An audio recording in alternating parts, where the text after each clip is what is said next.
Shri K Babu Nenmara. Sir, പച്ചക്കറി ഉൽപാദനത്തിൽ സ്വയം പര്യാപ്തതയിലെത്താൻ വീട്ടുമുറ്റത്തും മട്ടുപ്പാവിലും പച്ചക്കറി. സർ, നമ്മളും കൃഷിയിലേക്ക്. ഓണത്തിനൊരു മുറം പച്ചക്കറി. സർക്കാരിന്റെ വിവിധ പദ്ധതികൾ. സർ, എന്റെ നിയമസഭയിൽ VFPCK മുഖാന്തരം പച്ചക്കറി കൃഷി നടത്തി 1 കോടി രൂപ ടേൺ ഓവർ ഉണ്ടാക്കിയ പനങ്ങാട്ടിയിലെ ശിവദാസൻ പൗരസമിതി ആദരിക്കുന്നതിന് വേണ്ടി തീരുമാനിച്ചപ്പോൾ ബഹുമാനപ്പെട്ട മന്ത്രി തന്നെ വന്ന് ആദരവ് നൽകി അഭിനന്ദിക്കുന്നു. സർ, എന്റെ ചോദ്യം ഇതാണ്. ഈ സർക്കാർ അധികാരമേറ്റപ്പോൾ സംസ്ഥാനത്ത് ആഭ്യന്തര പച്ചക്കറി ഉൽപാദനം എത്രയായിരുന്നു?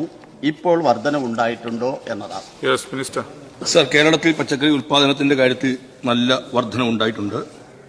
ഈ സർക്കാർ അധികാരത്തിൽ ഏകദേശം 15 ലക്ഷത്തോളം ടൺ പച്ചക്കറിയാണ് ഉൽപ്പാദിപ്പിച്ചിരുന്നതെങ്കിൽ ഇപ്പോഴത് 17.21 ലക്ഷം ടൺ ആയി വർദ്ധിപ്പിക്കാൻ കേരളത്തിന് കഴിഞ്ഞിട്ടുണ്ട്.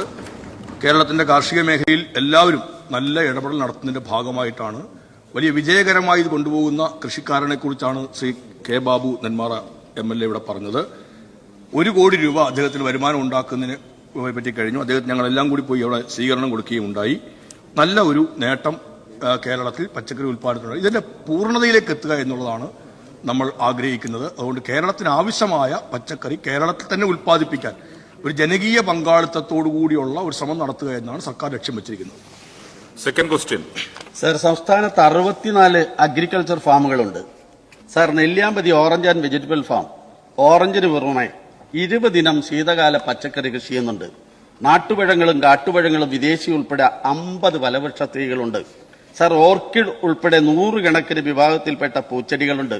സർ, 67 മൂല്യവർദ്ധിത ഉൽപ്പന്നങ്ങൾ, ഓറഞ്ച് ഗ്രാഫ്റ്റ്, ഫാഷൻ ഫ്രൂട്ട്സ്, അപൂർവ ഇന മാവുകൾ ഉൾപ്പെടെ 3 ലക്ഷത്തോളം തൈകളും ഉൽപ്പാദിപ്പിക്കുന്നുണ്ട്.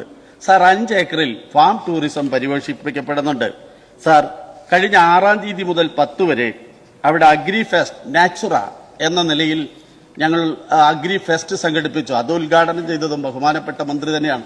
സർ, 40,000-ലധികം വരുന്ന ടൂറിസ്റ്റുകളാണ് അവിടേക്ക് വന്നത്. ഒറ്റ അഭ്യർത്ഥനയുള്ളൂ, അവിടെ നിന്നും വാങ്ങിക്കുന്ന ടിക്കറ്റിന്റെ ഒരു വിഹിതം ഇത്തരത്തിൽ അഗ്രി ഫാം ഫെസ്റ്റ് സംഘടിപ്പിക്കുന്നതിന് അനുവദിക്കണമെന്നും എന്നതാണ്. സർ, എന്റെ ചോദ്യം ഇതാണ്. ഉയർന്ന ഉൽപാദനക്ഷമതയുള്ള ഹൈബ്രിഡ് പച്ചക്കറി ഇനങ്ങൾ കർഷകർക്ക് ലഭ്യമാക്കുന്നതിന് സർക്കാർ എന്തൊക്കെ നടപടികൾ സ്വീകരിച്ചിട്ടുണ്ട്? അതിനോടൊപ്പം ഒറ്റ അഭ്യർത്ഥനയുണ്ട്. എല്ലാ നിയമസഭാ സാമാജികന്മാരെയും പാവങ്ങളുടെ ഊട്ടി എന്ന് വിശേഷിപ്പിക്കപ്പെടുന്ന നെല്ലിയാമ്പതിയിലേക്ക് സ്വാഗതം ചെയ്യുക. സർ, അദ്ദേഹം പറഞ്ഞത് ഏറ്റവും പ്രസക്തമായ 3 കാര്യങ്ങളാണ്. നെല്ലിയാമ്പതി പാവങ്ങളുടെ ഊട്ടി എന്നറിയപ്പെടുന്ന ഏറ്റവും മനോഹരമായ ഒരു സ്ഥലമാണ്. നെല്ലിയാമ്പതിയുടെ പ്രകൃതി ഭംഗി ആസ്വദിക്കാൻ, നെല്ലിയാമ്പതിയിലെ ഫാം സന്ദർശിക്കാൻ നമ്മളെല്ലാവരും സമയം ഒന്ന് കണ്ടെത്തുന്നത് നല്ലതായിരിക്കും. അത് ഏറ്റവും നല്ലൊരു അനുഭവമായിരിക്കും. 2, ഫാം ടൂറിസത്തിന് ഗവൺമെന്റ് നല്ല പ്രാധാന്യം കൊടുക്കുന്നുണ്ട്. ഫാം ടൂറിസത്തിന്റെ ഭാഗമായിട്ട് വിവിധങ്ങളായ ഫാമുകളിൽ ഇവിടെ നേരത്തെ പറഞ്ഞ 64 ഫാമുകളാണ് ഗവൺമെന്റിന്റെ മുൻകൈയിലുള്ളത്. തദ്ദേശ സ്വയംഭരണ സ്ഥാപനം, പ്രത്യേക ജില്ലാ പഞ്ചായത്തിന്റെ കൂടി നിയന്ത്രണത്തിലാണ് ചില ഫാമുകൾ. ഈ ഫാമുകളിലെല്ലാം 64 ഫാമുകളിലും ഫാം ഫെസ്റ്റുകൾ സംഘടിപ്പിക്കാനാണ് ഗവൺമെന്റ് കൃഷി വകുപ്പ് ആലോചിച്ചിരിക്കുന്നത്.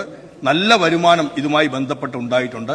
തീർച്ചയായിട്ടും ആ ഫാം ഫെസ്റ്റ് സംഘടിപ്പിക്കുന്നതിന് ആവശ്യമായ ഒരു സഹായം അവിടെ ലഭ്യമാകുന്ന വരുമാനത്തിൽ നിന്ന് കൂടി കണ്ടെത്തിക്കൊണ്ട് നൽകുന്ന കാര്യം കൂടി ഗവൺമെന്റ് അനുഭാവപൂർവ്വമായി പരിഗണിക്കുന്നതായിരിക്കും. അദ്ദേഹം പറഞ്ഞ മറ്റൊരു സുപ്രധാനമായ കാര്യം ഈ ഹൈബ്രിഡ് ഇനങ്ങളെക്കുറിച്ചാണ്. നെല്ലിയാമ്പതിയുടെ സവിശേഷമായ പ്രത്യേകത ഞാൻ കൂടുതൽ പറയുന്നില്ല. നിരവധിയായ ഉൽപ്പന്നങ്ങൾ അവിടെ ഉണ്ടാക്കുന്നുണ്ട്. കേരളത്തിലെ ഫാമുകളിൽ നിന്ന് തന്നെ 195 ഉൽപ്പന്നങ്ങളാണ് കേരള ഗ്രോ എന്ന ബ്രാൻഡ് നെയിമിൽ, നമ്മൾ ഇന്റലക്ച്വൽ പ്രോപ്പർട്ടീസ് റൈറ്റ് ആക്ട് അനുസരിച്ച് രജിസ്റ്റർ ചെയ്ത ട്രേഡ് നെയിമാണ് കേരള ഗ്രോ എന്നുള്ളത്. 195 ഉൽപ്പന്നങ്ങൾ നമ്മുടെ ഫാമുകളിൽ നിന്ന് ഉൽപ്പാദിപ്പിക്കുന്നുണ്ട്. നമ്മുടെ കർഷകർ ഉൽപ്പാദിപ്പിക്കുന്ന 746 ഉൽപ്പന്നങ്ങൾക്ക് നമ്മൾ കേരള ഗ്രോ എന്നുള്ള ബ്രാൻഡ് നെയിം കൊടുത്തിട്ടുണ്ട്. ഇതിന് മാത്രമായി പ്രത്യേക ഷോപ്പുകൾ നമ്മൾ ആരംഭിച്ചിട്ടുണ്ട്.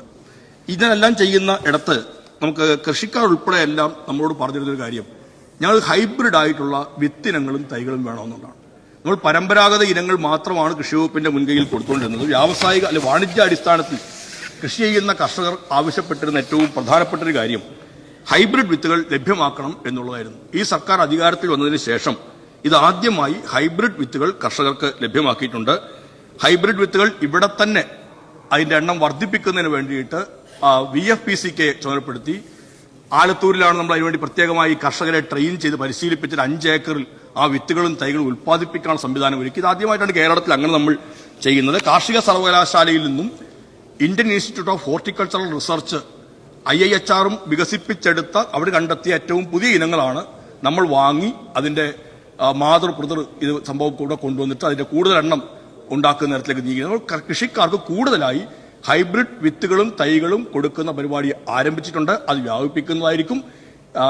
അതോടൊപ്പം തന്നെ നാടൻ ഇനങ്ങളെയും സംരക്ഷിച്ചുകൊണ്ട് വാണിജ്യാടിസ്ഥാനത്തിൽ കൃഷി ചെയ്യുന്ന കർഷകരെ സഹായിക്കാൻ വേണ്ടി അവരുടെ ആവശ്യം അനുസരിച്ച് ചെയ്യുന്നതാണ്. കൃഷി ദർശൻ പോലുള്ള പരിപാടികൾക്കകത്ത് കർഷകരും കർഷകരുടെ സംഘടനകളും ഉന്നയിച്ച ഏറ്റവും സുപ്രധാനമായ കാര്യം എന്ന തരത്തിലാണ് അതിന് നമ്മൾ കണക്കിലെടുത്ത്. തീർച്ചയായിട്ടും ഈ 2 കാര്യത്തിലും ഗവൺമെന്റ് നല്ലവണ്ണം ഇടപെടുന്നതായിരിക്കും. കർഷകരെ സഹായിക്കാൻ വേണ്ടിയുള്ള ഇടപെടൽ നടത്തുന്നതായിരിക്കും.